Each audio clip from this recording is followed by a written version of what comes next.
So, hello guys! Welcome back to our channel. And for today's video is ipakita ko sa inyo ang binigay sa akin ni Madam Shirley guys. Kanang kaibigan ko dito guys na kanang Pilipina ba. And then, malapit lang kami. Magkapit-bahay lang kami. And then, yan. So, binigyan niya ako ng kanang lugaw. Ano bang Tagalog sa lugaw? So, napakasarap na lugaw. And then, mga damit. So ngayon, akala ko, yung voice ko, yung tingog ba, is maririnig nyo is na-mute pala siya dahil nakagagaling lang naming nagtawag ni Madam dahil pinaalam niya sa akin na nandyan na siya sa labas. And then, nire-record ko yung pagbigay niya sa akin. So wala pa lang, guys, na-mute pala yung yung voice. So, wala pa lang voice, guys. So, so ganun. So, ito si Madam, napakabait, is palagi talaga niya kaming binibigyan ng mga pagkain, ganun. So, napakabait niya, guys. And then, so ngayon, binibigyan niya kami ng mga damit niya. So, yan, ipapakita ko sa inyo, guys. So, dito lang siguro ako dahil na-mute ko talaga siya. So, walang voice. So, kaya nag-voice over lang ako dito. So, ipapakita ko sa inyo yung aking video na yung mga damit na ibinigay niya sa amin. So, ayan. So, ayan siya, guys. Punong-puno talaga yung kanyang bag. So, ayan. Thank you so much, Madam. Pasensya na talaga kayo dahil hindi talaga ako makakasama every time na ini-invite niyo ako. So, thank you, Madam. Binigyan ako ni Madam ng lugaw. So, si Madam, guys, lugaw at saka yung mga damit ba. So, kinuha ko doon. So, ito yung mga binigay ni Madam sa akin, guys. Napakaraming damit. Ayan. Ayan, napakarami, guys. Napakarami niyang binigay sa akin. So, tingnan nyo, guys. May mga presyo pa. So, meron pang tag ba? Wala ng price. Meron pang ganito. So, it means, bago pa talaga. Dahil sa kabaitan ni Madam, guys, is, binibigyan talaga kami. Sabi niya, baka daw gusto ng aking mga anak. So, ayan. Gusto ng aking mga anak. So, titingnan ko to. Baka may magustuhan din tayo, diba? So, sabi niya, pag gusto nyo lang, pero pag hindi nyo gusto, is pwede nyo naman ipapadala ilalagay sa balikbayan box. So, ganun.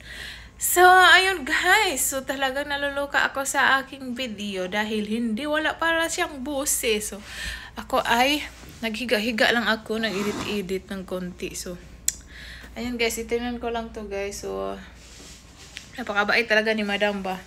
Dahil, palagi niya talaga kami binibigyan guys, kahit ano. So, meron si Madam, guys, channel, Panaderia Pinoy TV. Si Madam, guys, ay siya yung nagluluto at nagbibinta doon sa Asian store ng mga mani, mga bread, ganun mga Filipino bread. So, siya yung nag-supply ng mga Filipino food sa Asian store. So, ang sarap niyang kanyang mga guys, luto.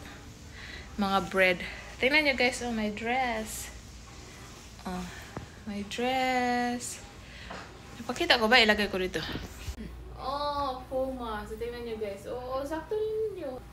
Ako talaga guys is, nice na siya. Yeah, that's nice. Ito issue sa, nagamili na siya guys. Namili. Diba? Tara! What is this?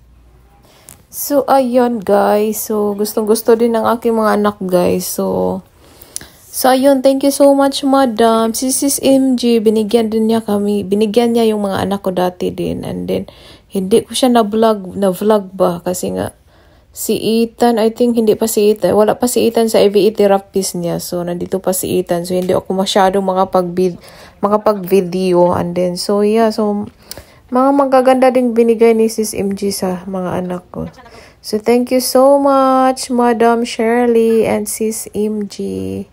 Sa mga ibinigay nyo sa amin. So, napakabait nila, guys. It's a dress. Bali mo na lang. Nice na siya.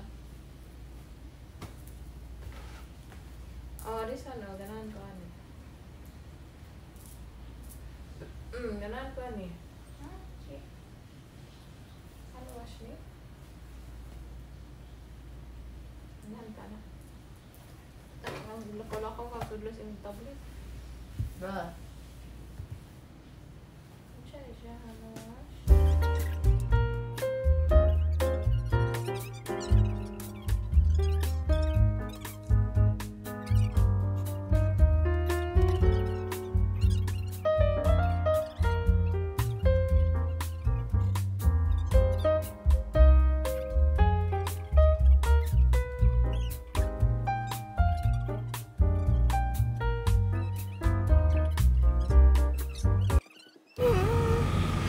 Hello guys, so it's another day and it's another milk tea. So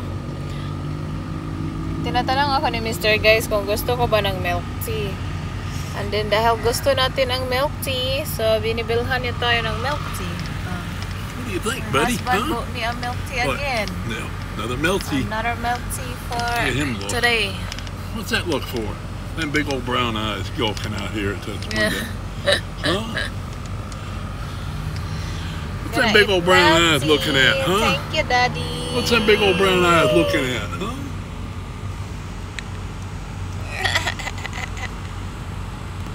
Here's a brown eyes, mas no? So honey black milk tea ni guys. So yesterday is kuan to siya guys, brown sugar. Pero feeling ko same lang yung ano niya, sarap. Sarap. So ayan. So magbakarwas kami guys. Since Ethan is ano kanang tapos na siyang natulog, nagnap na siya doon guys. Dahil 12 kasi ito natulog kagabi and then nagising na alas 7 AM in the morning. And then dito kami magpa-carwash muna after namin bumili ng another milk tea for another day. Charot. Carwash time. O, tingnan nyo siya guys. O, dyan. Ito siya. Nagpa-member dito si Mr. ng for 1 year. How much did you pay for 1 year for this, Masban? It's $24 a month. A month? Yeah. Monthly? Yeah, $25 a month. Huh? $25 monthly? Yeah. Go through once a day if you want to. Go through every day. Less than $1 a work and go every day. Pretty good deal, huh? Ayun niya. He still have that in his mouth. Today, So it's $24 a month, yeah? And then I'll go through Saturday again. It'll be really clean. Every time they wash, they get a little more. Is that big old resin tank thing right there? See that big cream color one? That's a water softener. Just like we got in the basement. Or is that a plastic jacket? That's got a resin. Oh, cold man. RO system. Ang lamig guys. Don't push them in, dude. Minom pa na ako nito. All they do is fill full of soap, then they don't never down get cleaned out. Ang bata pa. Yeah, push them in. 14-year-old guys, pwede na mag-work ito. Shit, dude. They don't get clean. Now they don't get clean.